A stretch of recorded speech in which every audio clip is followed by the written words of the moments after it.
looked at this and we said, oh, my x-intercepts are 2, -3, and 1. And you were able to find a graph that had to match those zeros. Okay, well today we're going to find out how to actually find those zeros and sketch it ourselves. Okay, well another word for zeros is x-intercept, root, solution, factor. These all mean the same thing, and we all find them the same way. Okay, they all mean that y equals what? 0. Okay, so for each one of these, y equals 0. So for a 0, y equals 0. X-intercept, y equals 0. A root, y equals 0. Solution, y equals 0. A factor, y equals 0. All same thing. Okay? Now we have some terminology we have to get through before we can do any of this. And one of them is called a repeated solution. Now a repeated solution is any time I have a solution that happens more than once. So anytime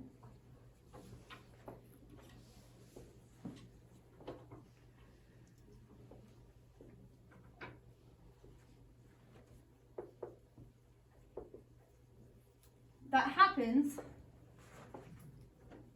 more than once.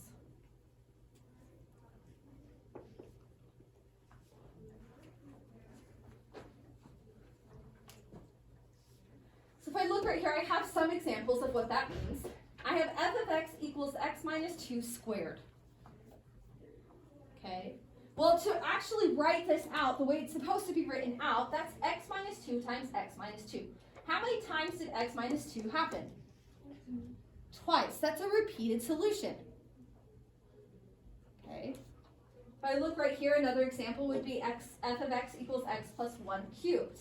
How many times does x plus 1 happen? 3. That's a repeated solution. It happens more than once. Okay. So how does this affect your graph? Well, when the factor x minus k of f of x is raised to an odd power, look, this is odd. Okay. That's a permanent marker. The graph of f crosses the x-axis. When the factor x minus k of f of x is raised to an even power, the graph of f touches, not crosses, or bounces is another word, reflects, okay, off the x-axis.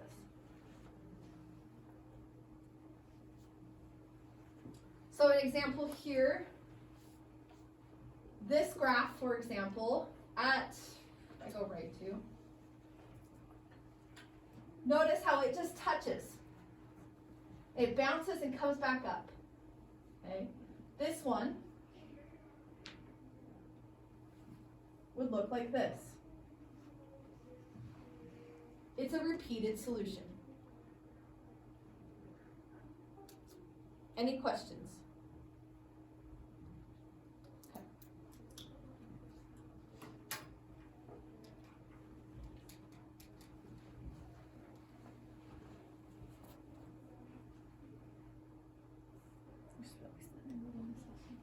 Okay, the fundamental theorem of algebra. Now, there's a lot of words here that explain to you what the fundamental theorem of algebra is, and that's great, we can read them, but honestly, it takes me a second to be like, what is that saying? So we're going to put it in student-friendly words. And what it's saying is that the number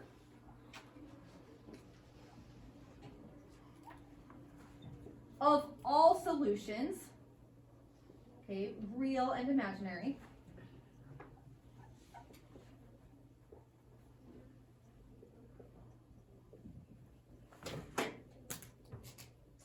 is equal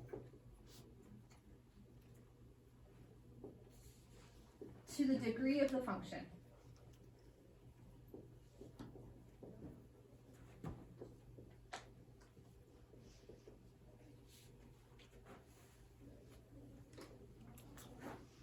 So the number of all solutions, okay, is equal to the degree of the function.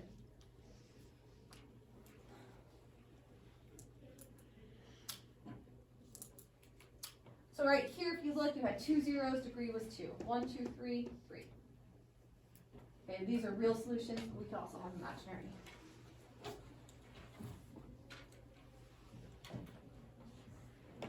Real versus imaginary. Okay, real solutions you can see on the graph. Guess what you can't see on the graph? Imaginary solutions.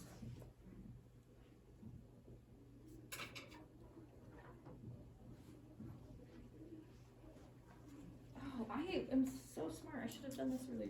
It's okay.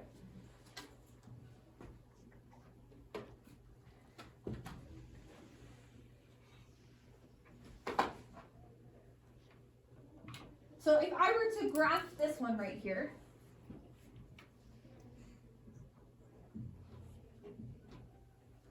does this graph ever cross the x-axis? No. So does it have any real solutions? No, it has 0 real. Well, what's the degree of this function? 2. So how many solutions should I have? 2. So if I have 0 real solutions, then how many imaginary solutions do I have? 2. Right? In this case, it would be plus or minus square root of 2i. Okay. Now on your test, on the homework, you will be given a little picture of a graph, and you will be asked to determine how many real solutions there are and how many imaginary there are. The only way to determine this is based on a graph, okay, or by actually solving. Now, because I just want you to quickly do it, I'm not going to ask you to be able to solve this and then tell me how many real and imaginary there are. I want you to just look at a graph and tell me. So let's go to a graph. Okay, this is the third one. We'll just start here. No, it's not. Let's go x to the 5th minus 3x squared plus x minus 10. Okay. Gavin, how many real solutions are there? How many times does it cross the x-axis? 1. 1. How many total solutions are there? Look at the degree of my function. Brielle, what's the degree of this function? 5. So then how many solutions are there? Total solutions? 5. There's 5 total solutions. We have 1 real solution. So then how many imaginary are there? 4. There's 4 imaginary. So if I go back here, there should be 5 real solutions because my degree is 5. There was only 1 real, so that means there's 4 imaginary.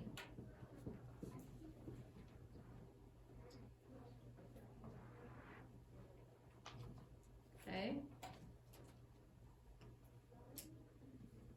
I already know what this one looks like, so I'll just draw it for you. This one looks like this. Okay. How many solutions should there be? What's the degree of this function? 4. How many real solutions do you see? 1. Okay, remember we talked about the whole repeated solution. Does this cross the x-axis or go through or touch it? Bounce. It bounces. So then how many solutions does there have to be? At least 2, right? Because a repeated solution means more than 1 0. And when it bounces, that means it was raised to an even power. So that means there's at least 2. Okay, so right here we have at least 2. So that means the number of my imaginaries 2. Could be 2 or 0, but we're just kidding.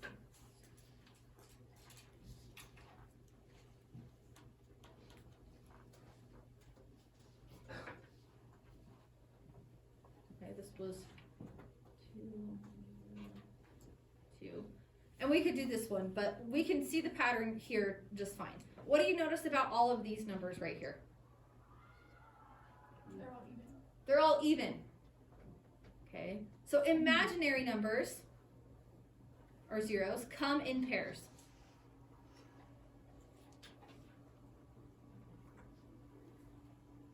I can't just have one imaginary number. You either have to have 2, 4, or 0.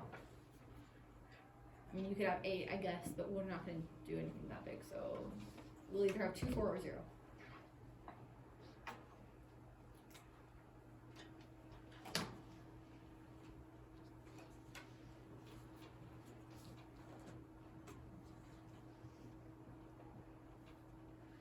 Okay, so we're just going to walk through this. Okay, now we're going to actually solve these equations for the zeros. Okay, we're going to do a couple ones where you don't have any imaginaries, and we'll do a couple with imaginaries. Okay, so since I've already written them down here, I'm just going to walk you guys through them. Here are the steps for solving each one of these. Okay, now these nice ones are good because they're not actual functions, they're just equations, so we just have to set them equal to 0. But for each one of these, you're going to set the function or equation equal to 0. Okay, now if it's a function, then we have to get rid of f of x, because in order to set it equal to 0, we have to make y 0. So we're going to get rid of f of x and replace it with 0, because we're making f of x 0. Then we factor completely.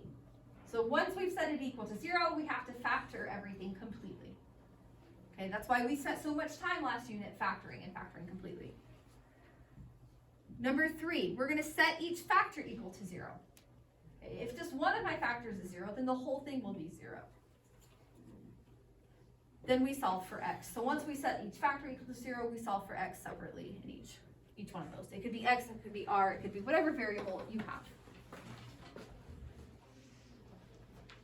I need a stick. Okay.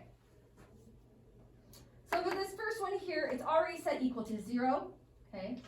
And they both have an r in common, so I'm going to factor out an r.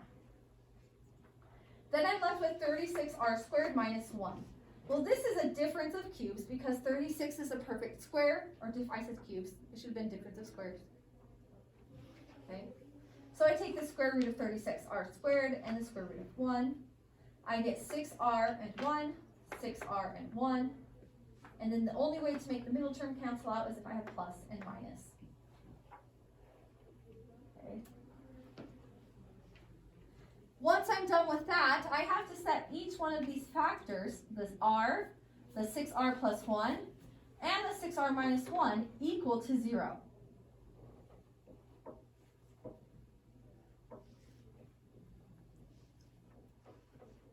And I just solve from there. I solve this r and I set it equal to 0. I solve for r in the 6r plus 1, okay, and the 6r minus 1. And I get r equals negative 1/6, positive 1/6, and 0. Notice the degree was 3 and I have 3 solutions.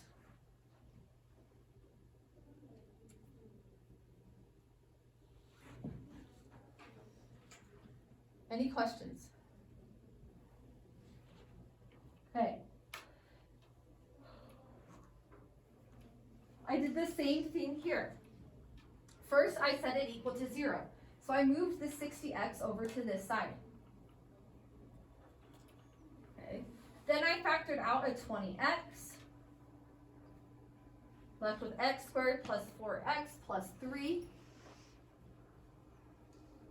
Okay. But since this is a trinomial, I can factor that trinomial. I take factors of 3 that add to 4. I get x plus 3 times x plus 1. Okay. Set each one of these equal to 0, and I should get x equals 0, x equals negative 3, and x equals negative 1. So a lot of the times, you're going to have to factor out a common factor. Notice how I had to factor out 20x here. I had to factor out an r first. In this one, you're going to have to factor out 3m squared first. You're almost always going to have to factor out some common term first, okay, in these first questions. If you look at your homework, which is the second page in this packet, okay, the first set of questions, you're going to probably have to factor something out first. Maybe not. Maybe not. Pretty sure. Okay.